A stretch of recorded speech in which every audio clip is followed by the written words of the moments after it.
Welcome to சுடு தண்ணி. இன்னைக்கு நம்ம வீடியோவில் ரொம்ப டேஸ்டான ஒரு சைடிஷ் ரெசிபியை தான் பார்க்க போகிறோம். ஹனி சில்லி பொட்டேட்டோ எப்படி பண்ணுறதுன்னு பார்க்கலாம். இதை எந்த ஒரு புலாவ் இல்லாட்டி ஃப்ரைட் ரைஸ்க்குமே நீங்கள் யூஸ் பண்ணலாம். ரொம்பவே டேஸ்ட்டாக இருக்கும் இந்த ரெசிபி. இதோட இன்க்ரீடியன்ஸை நான் டிஸ்கிரிப்ஷன் பாக்ஸில் கொடுக்குறேன்.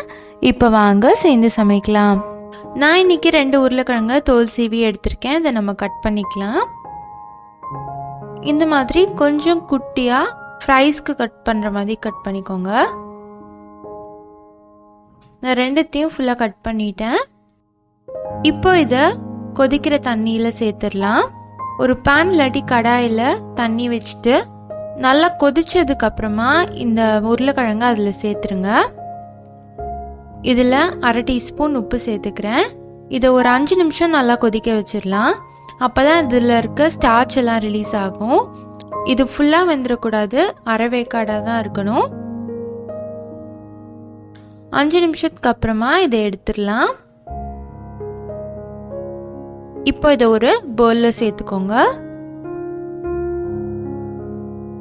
இதில் 1 டேபிள் ஸ்பூன் மைதா, 1 டேபிள் ஸ்பூன் அரிசி மாவு சேர்த்துக்கிறேன். சேர்த்துட்டு இதை நல்லா மிக்ஸ் பண்ணி விட்டுடலாம். அப்போ தான் இதோட மாய்ஸ்சர் கொஞ்சம் கம்மியாகும். அதுக்காக இந்த ஸ்டெப் நம்ம பண்ணுறோம்.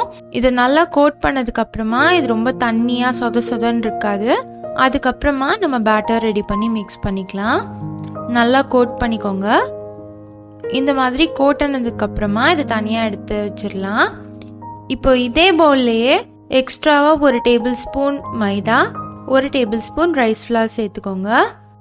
கூடவே 1/2 டீஸ்பூன் உப்பு சேர்த்துக்கலாம். இப்போ அது தண்ணி ஊற்றி நல்லா திக் பேஸ்ட்டாக அதை ரெடி பண்ணிக்கலாம். தண்ணி சேர்க்கும் போது கொஞ்சம் கொஞ்சமாக சேருங்க. இது தின்னாயிடுச்சுன்னா அப்புறம் கோட்டிங் அவ்வளோவா ஒட்டாது. ஸோ நம்ம திக்காகவே ரெடி பண்ணிக்கலாம். இப்போ பார்த்தீங்கன்னா கட்டி இல்லாமல் நல்லா திக்காக அது ரெடி ஆயிடுச்சு. இந்த கன்சிஸ்டன்சியில் நம்ம ரெடி பண்ணிவிட்டு நம்ம ஆல்ரெடி கோட் பண்ணி வச்சுருக்க பொட்டேட்டோஸை இதில் சேர்த்துடலாம். இப்போ இதையும் சேர்த்துட்டு நல்லா மிக்ஸ் பண்ணிக்கோங்க.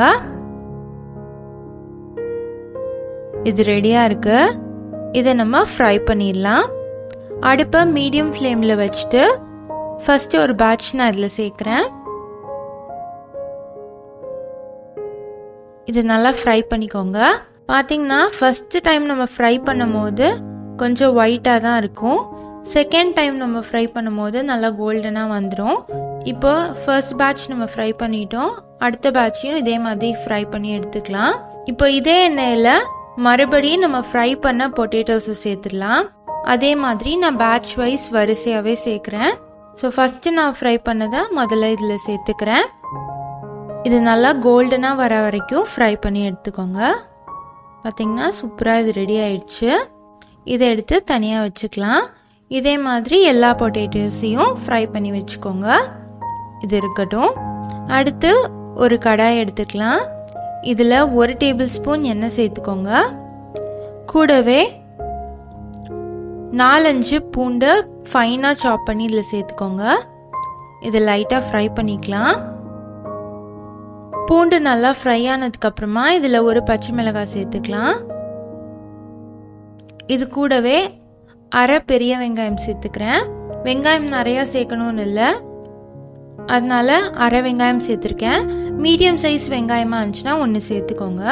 இதை லைட்டாக சாட்டே பண்ணிவிட்டு 1 டீஸ்பூன் வெள்ளை எள்ளு இதோட சேர்த்துக்கலாம். இதையும் நல்லா ஃப்ரை பண்ணிக்கோங்க. இது ஃப்ரை ஆனதுக்கப்புறமா இதோட 1/2 கேப்சிகம் சேர்க்குறேன். இது ஆப்ஷனல் தான். உங்களுக்கு கேப்சிகம் பிடிக்கும்னா நீங்கள் சேர்த்துக்கோங்க.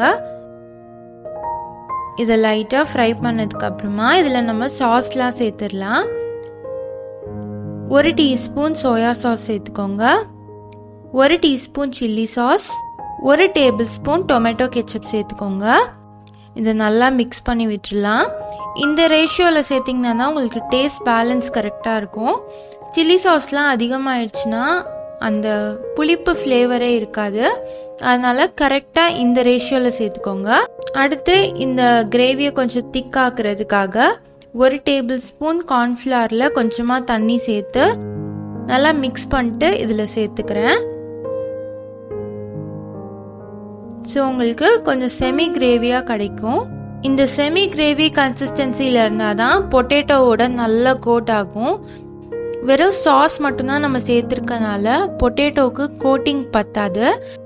இது நல்லா மிக்ஸ் ஆனதுக்கு அப்புறமா நம்ம ஃப்ரை பண்ணி வச்சுருக்க பொட்டேட்டோஸை இதில் சேர்த்துடலாம். இதையும் நல்லா மிக்ஸ் பண்ணிக்கலாம். நம்மளோட ரெசிபி ஆல்மோஸ்ட் முடிஞ்சிருச்சு. இது நல்லா மிக்ஸ் ஆனதுக்கு அப்புறமா கடைசியாக ஒரு டேபிள் ஸ்பூன் ஹனி சேர்த்துக்கிறேன். ஹனி சேர்க்குறனால ஒரு டென்ஸ் ஸ்வீட் ஃப்ளேவர் வரும். அது ரொம்பவே நல்லாயிருக்கும். அந்த சில்லி சாஸ்க்கும் இந்த ஹனிக்கும் ஒரு நல்ல காம்போவாக இருக்கும். சேர்த்துட்டு ஒரு தடவை மிக்ஸ் பண்ணிக்கலாம். கடைசியாக கொஞ்சம் ஸ்ப்ரிங் ஆனியன் சேர்த்துக்கிறேன்.